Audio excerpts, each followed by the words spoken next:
So when a brand comes to you, what problems are they really trying to solve?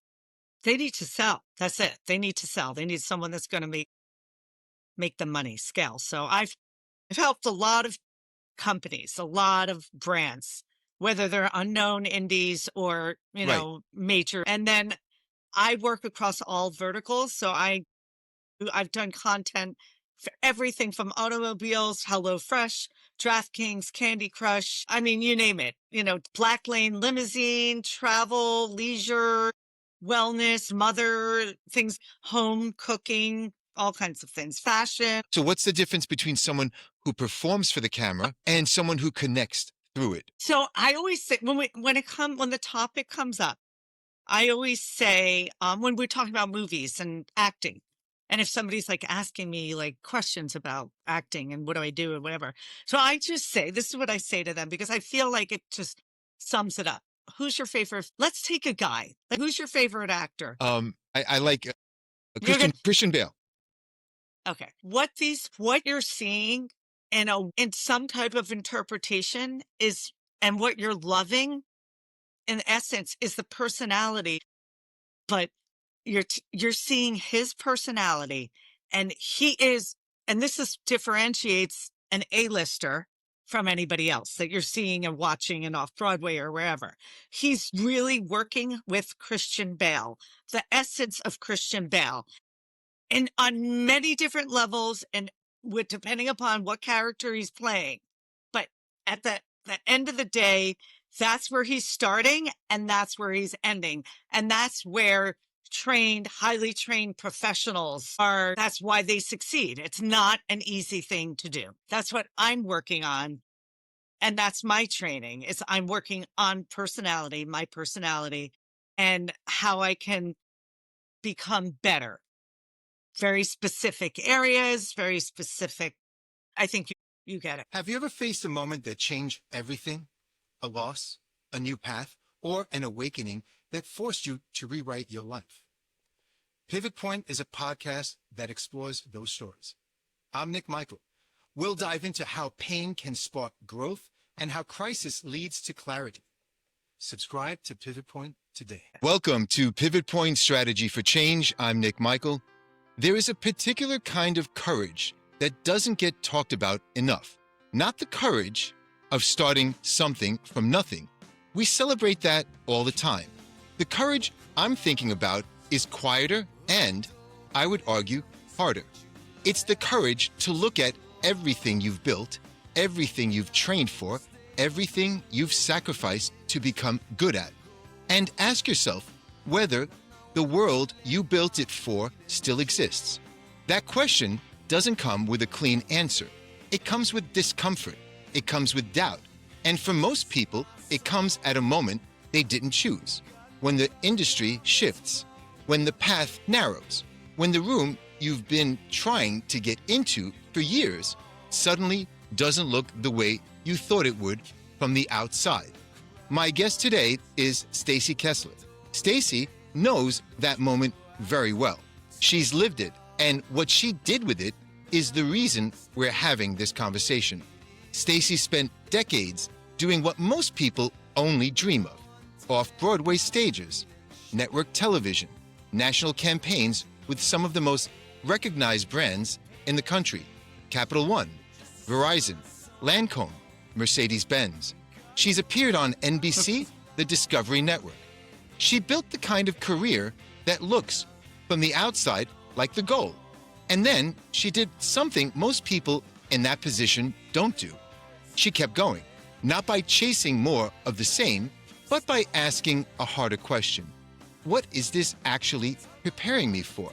The answer she found is what makes this episode worth your time.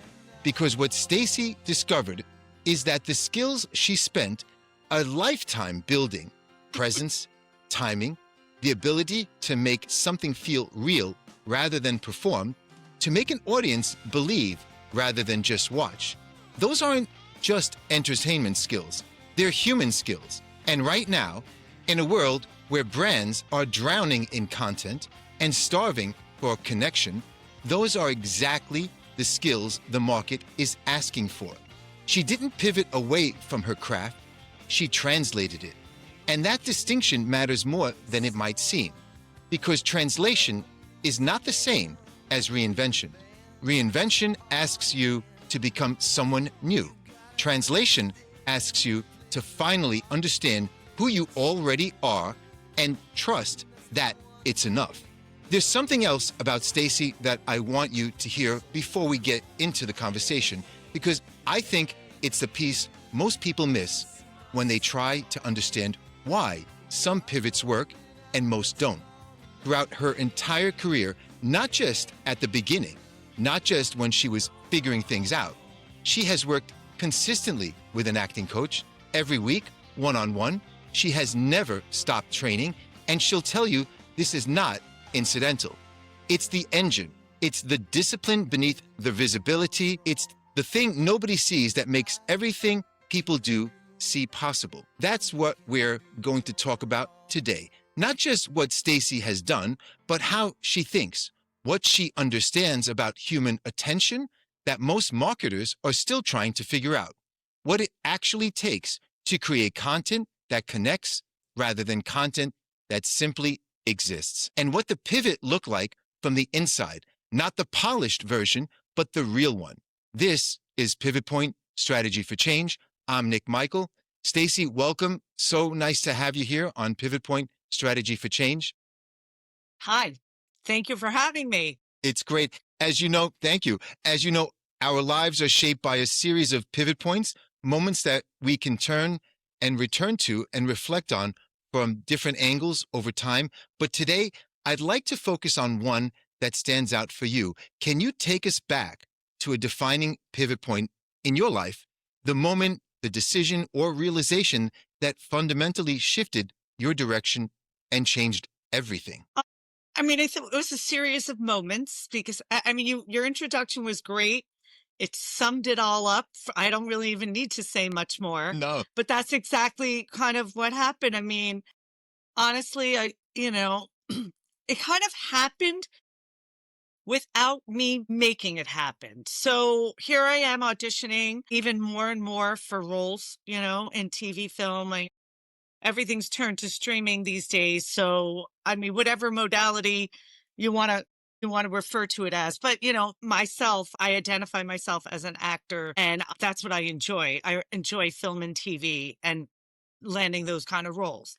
But as we all know, there's been a lot of shifts and changes in that space. And due to the shifts and changes, it was my auditions, the projects, the entire landscape shifted, and there was less. It just seems like there's less happening in that space. And what happened was the UGC, the user generated content, totally sped above any opportunities. So the increasing chances and potential for me to do more commercial work totally left any opportunities, or not any, but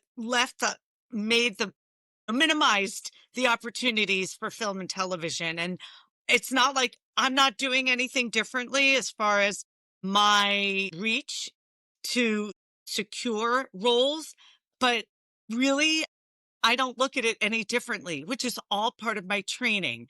So there is objectively a pivot, 100%. But internally and subjectively, I'm doing the exact same thing. I'm so glad you put it that way. I ask everyone this.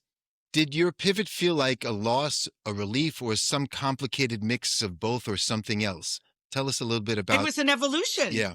Okay. It was a total evolutionary process. It's still in evolutionary mode, and it's really always going to be evolving. So tell us about the work you're doing now. When you approach a piece of branded content before you're even on camera, what's the first question you ask yourself?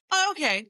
It's like, how am I going to, Right. how can I, it's all very subconscious because I'm very product oriented. I'm a very consumer oriented. I had my own brand that I created and developed, merchandise, marketed, and sold, a vegan leather accessory brand, sustainable brand. I I've always evolved on both sides, and I'm very much on the consumer side. I'm very aware of consumerism. So it's not like a methodical thought process. That's the person I am. Like, I am a perfect consumer. And as a consumer, I actually have all these connections, and I identify a connect, and I just kind of read it. And even if hypothetically, and this is where the training comes in, the acting training, the coaching, if I hate it, whatever about it that I hate, I just imagine, well, if I would love it, like if I would love it, as if. So that's how all the acting comes in. It might be difficult to understand, and if you need me to flesh it out, I will. But What does a successful piece of UGC look like to you? Not necessarily in creative terms, but in, let's say, in results. They want real, authentic. And it seems like a lot of people can't do what I do.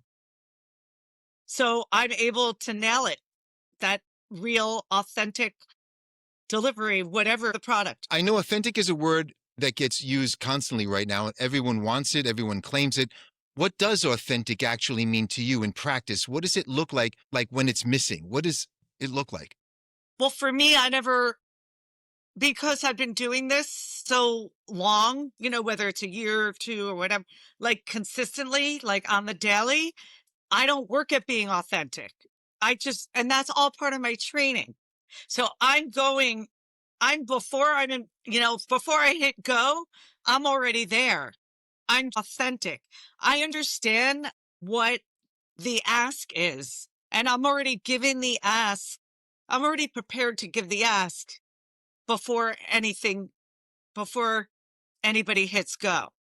But that's the only way that it works, how anything in life works, because I know that's part of my training, and that's how it's done. Was there a moment where you stopped seeing yourself strictly as an actor and then started seeing yourself as a business or as an asset to a business? Undergraduate trainings in English literature, and then my graduate training is in business. So I have an MBA, and I also have a communication degree, a master's in communications. I heard you went to one of the most highly regarded, nationally known, renowned universities here in New York, Fordham University. I graduated MBA from Fordham. So did I, but in social work, in clinical social work. Yeah. Okay. Yeah. So I'm going to highlight Fordham, of course. I've got Fordham under my belt, and I have been using everything that I gained from that experience my entire life. Like, I don't push it, but it's an integral part of who I am. Right. Also, because I was raised in a very business-oriented environment. It was mostly business, the environment I was raised in as a child. So I had that, that training, and then I have the formal training. And yeah, it's a perfect marriage between the artist and the businesswoman. I'd like to think so. I mean, yes. So I'm happily married in my relationship with my MBA and my artistic self. So tell us a little bit, for someone who's in that in-between space right now, who knows something needs to change but can't quite name it yet, what would you say to them? For anything in their life, for anything. Related? Yeah, for anything, yeah. Well, identifying that is important. I've been in that place, and it is very uncomfortable.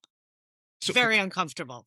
So when you have built something, it's hard to let go, no matter who you are and what you do. I mean, some people have more attachment issues than others, but you got to let go. You got to say goodbye. But before you do, come up with plan A, B, C, alternate plans. How does your training and what you've done separate you from what most marketers are looking for? What you're saying is, what do I have? Yes. That other creators don't have? Yes. I think that's what you're saying. Absolutely, yeah. I honestly don't know what percentage of actors even do what I'm doing. I really don't. And I don't think it's very high. Honestly, I think it's a very, very, very small percentage. And what I'm bringing is all that training that I highlighted and other skill sets to just answer the ask. That's what I need, to answer the ask. But this is also the business part that comes in. So you have a lot of different things in play. You have my acting, my training, my MBA that where it's like answer the ask, deliver the goods, and then that communications, which actually, it does help in combination with the acting training. It's like a whole finessing. Right there with you. But it sounds like you're the type that when you can assess what needs to be done, you figure it out rather quickly and you implement a plan and an action plan to get this done. How did your background and training in both your MBA and your undergrad, because you have a very unique path that you took to be where you are now, did it change how you understood your value? I think this question is twofold. Tell me. When did it change? Yes. How did And it how? change? Yes. And what happened? So I know this is going to sound totally crazy, but when you build a website, it's like you're always like, it's coming, it will be done in a week. Yes. And it's just like, it's like 6 months later and it feels like a whole lifetime. And that's what I just did. So make sure you check it out, stacykessler.com. No E in Stacy. Check out stacykessler.com because it was that day when my website went live that I was like, I almost like didn't recognize myself. I'm like, who is that? And that day when, in particular, when you go to stacykessler.com, I mean, you can always contact me through the contact form and I always respond. You can follow me on all the social media. But if you go to the main page after you see my little intro video and you just scroll down or it appears right there, but on the bottom is my banner and there's like 1,000 partnerships that I've had. I mean, I just honestly didn't realize it. It was like, what? Like who did that? You So you I'm surprise proud of yourself. it. Yeah, of course. Yeah, I'm You should be proud. very proud. You said something that really stood out for me. You've worked with an acting coach consistently week after week throughout your entire career. Most people assume that once you're established that the training stops. Why hasn't it stopped for you? No, it's never going to stop. It's my life. So tell us more about how you view that, because I think that's one of the separating factors that has made you so unique and very successful. I believe so. I believe so.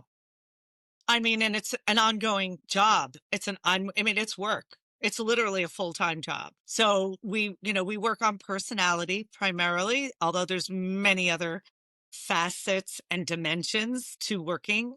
It's also a very unique situation because it's a particular coach. So I wouldn't say that there's any other coach out there like it. So it was just kind of like hitting a gold mine. And Nice. yeah. And I mean, it's a whole growing experience and it's consistently working at specific things unique to me, each individual. It's a coach that works with humans on all levels, not just actors. I mean, he works across all dimensions, all occupations. There isn't a limit. It's predominantly geared towards acting. Listen, what's the expression from Shakespeare? All the world's a stage Stage. and we're all actors on it. Like it's just life. This is life.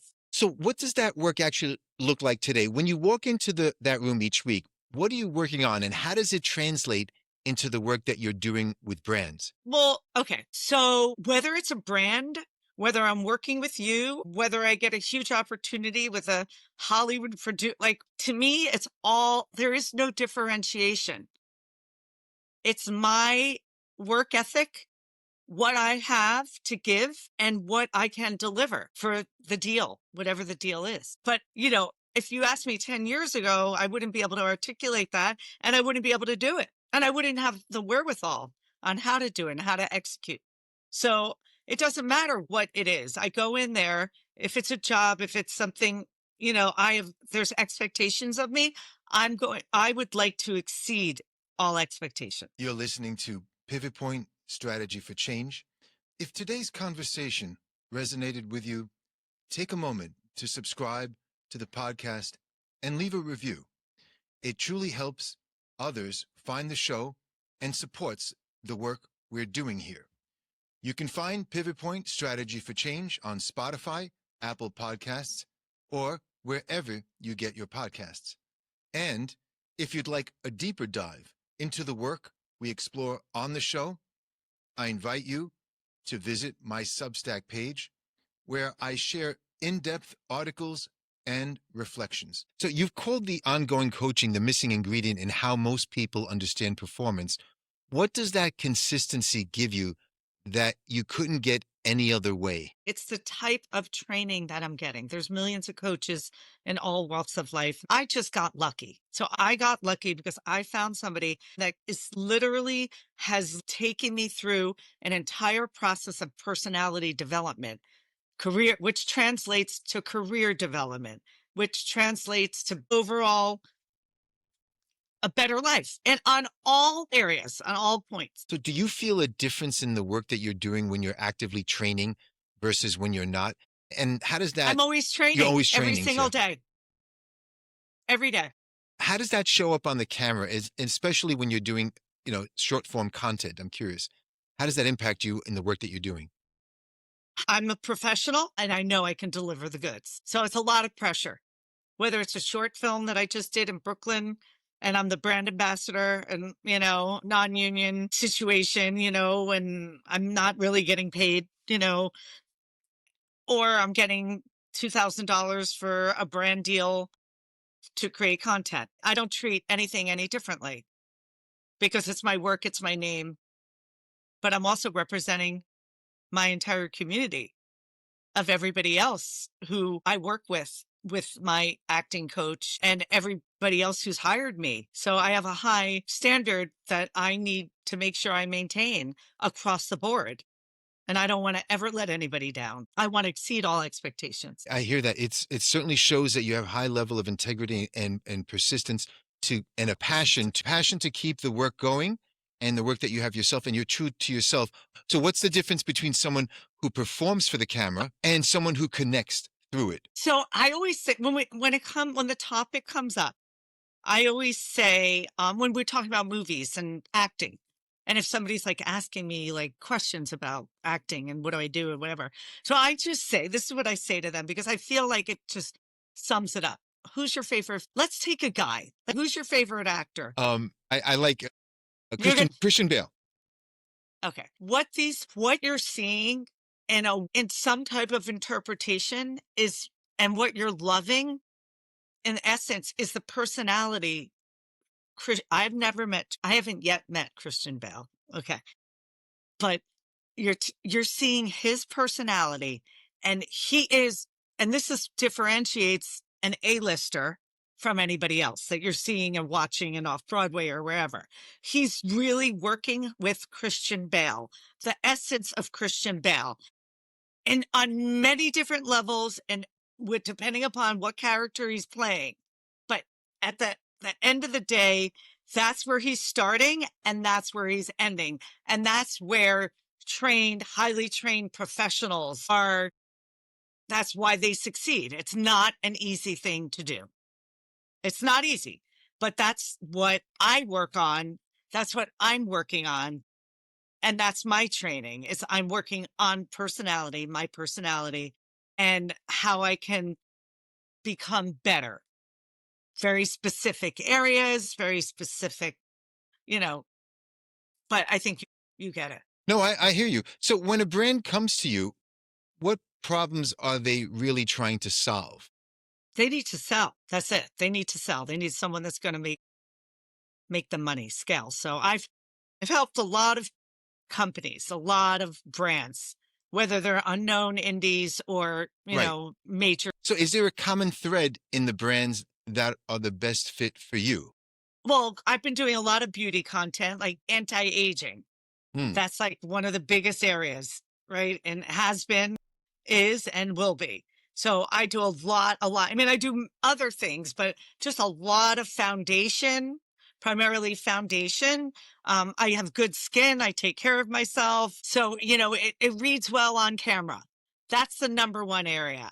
And then I work across all verticals. So I've done content for everything from automobiles, HelloFresh, DraftKings, Candy Crush. I mean, you name it, Black Lane Limousine, travel, leisure, wellness, mother things, home cooking, all kinds of things, fashion.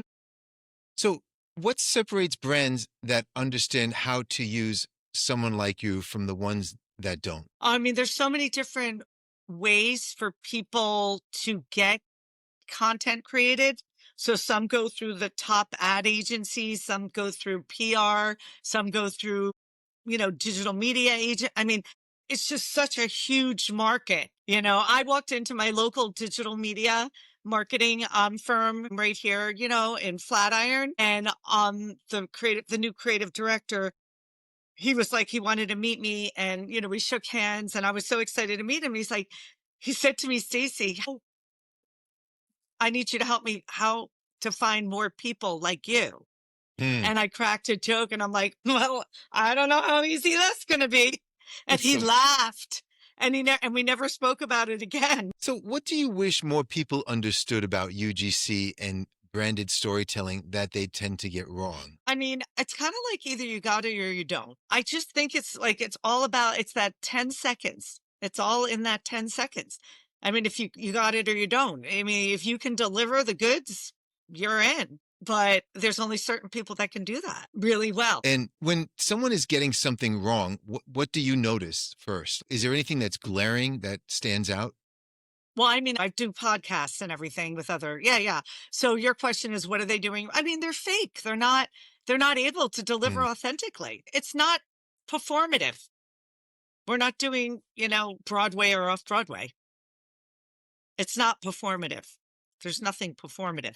But in real acting, like really good acting, it's not performative. Christian Bale is not performative. Where do you see this space going over the next few years? And We're blowing up right now. yeah, I mean, it's like I the was, number one, like it's like the largest growing industry like in the world right now. and So I'm really excited about that. how are you positioning yourself within it? I created a team right now. I created a team and building it and just onboarding to some very, very important partnerships.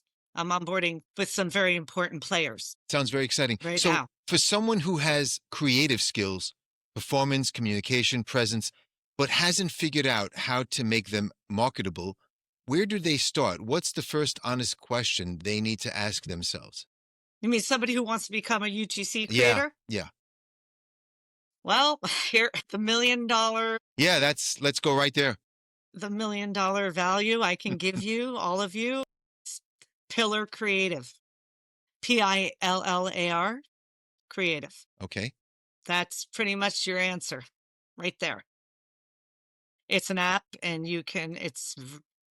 there's a code, so you should probably contact me on my contact page on stacykessler.com, and I will promise I will communicate with you, and I will help you on board. So I appreciate hearing that. And I know listeners will love to hear that. What's one way someone can begin translating what they already know how to do into something the market will pay for? Pillar Creative, trust me. How do you know when a skill that you've built is transferable versus when it's tied to a specific When you industry? start making money.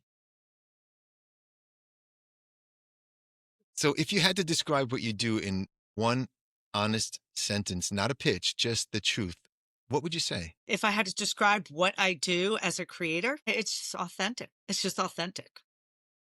Yeah. So over the years, the training you've had, the experience you've had, how do you translate your performance skills into business outcomes, into something a brand can actually measure? There's metrics that are out there and available with all your content that's out there. And it's a very key indicator in growing your brand as a creator. It's an essential item.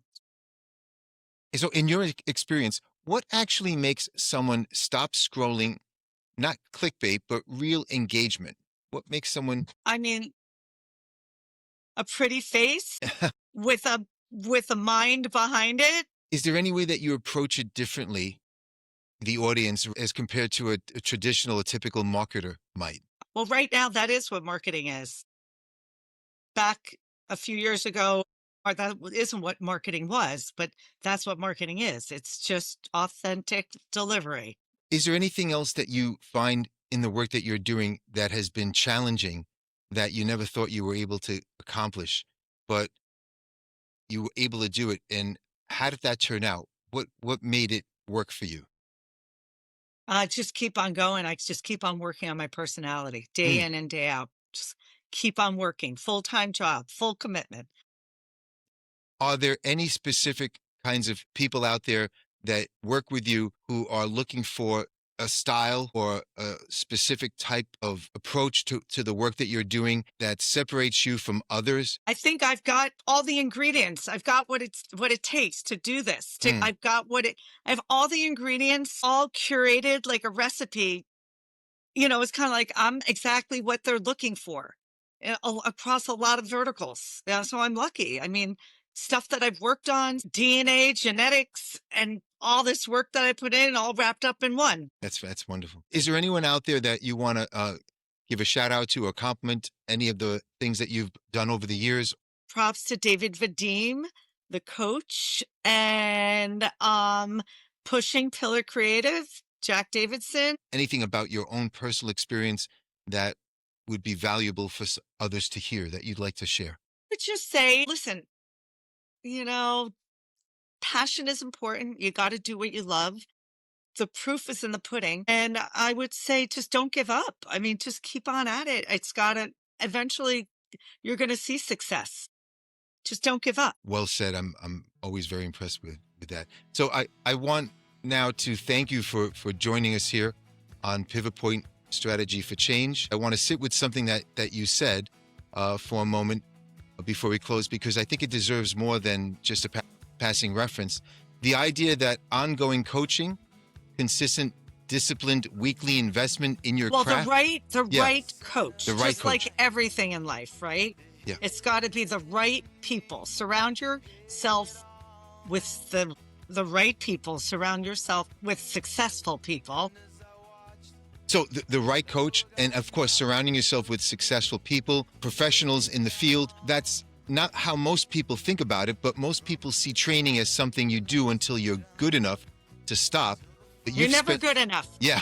But you've spent an entire career proving the opposite, that the people who are training are the ones who keep working. And that discipline isn't something you graduate from. It's what keeps you from drifting back into who you used to be, let's say. So 100%. Yes. And I find that genuinely instructive, not because coaching is the answer for everyone, but because what you've done in describing the relationship that you've enabled to establish over time, it provides the level of training and keeps you accountable and keeps you on top of your work and in your craft. It's one thing that has made a major difference for you, and I just want to 100%. highlight that. Yeah. Oh, that was So perfect. what struck Couldn't me have said it better.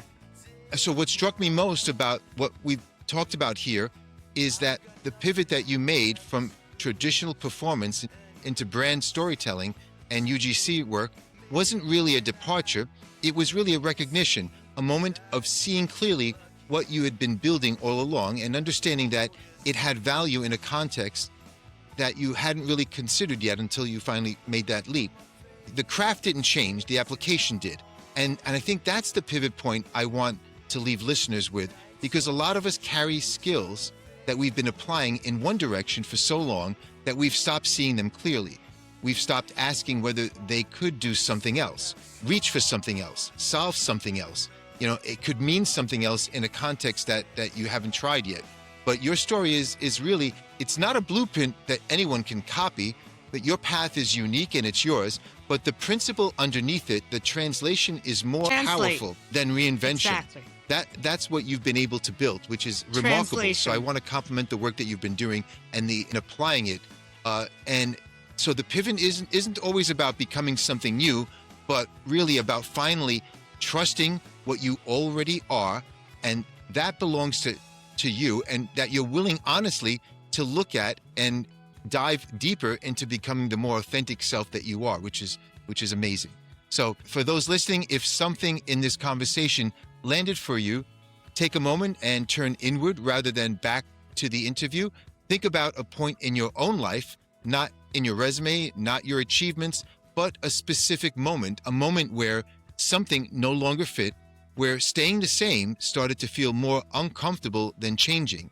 Maybe it was subtle, or maybe it hit all at once, but it was the point where you stopped waiting for clarity, permission, or perfect timing and began to move away where something underneath you shifted and insisted, and instead of resisting it, you leaned into it. That's where every pivot point actually begins, not with a fully formed plan, but with a clear recognition that something has to be different and a willingness to respond to that truth. To learn more about Stacy's work, and if you're a brand looking for someone who understands how to create content that actually connects, you'll find everything in the show notes. This has been Pivot Point, Strategy for Change. I'm Nick Michael. Stacy, once again, I want to thank you for joining us here. I appreciate your time and the effort that you're providing and giving to your brand and to everyone here listening. So thank you for coming on. Well, thank you for having me. It was a pleasure. Thank you again. And as always, I leave everyone with the one question I like to leave. Think about it. What's your pivot point? What's your pivot point?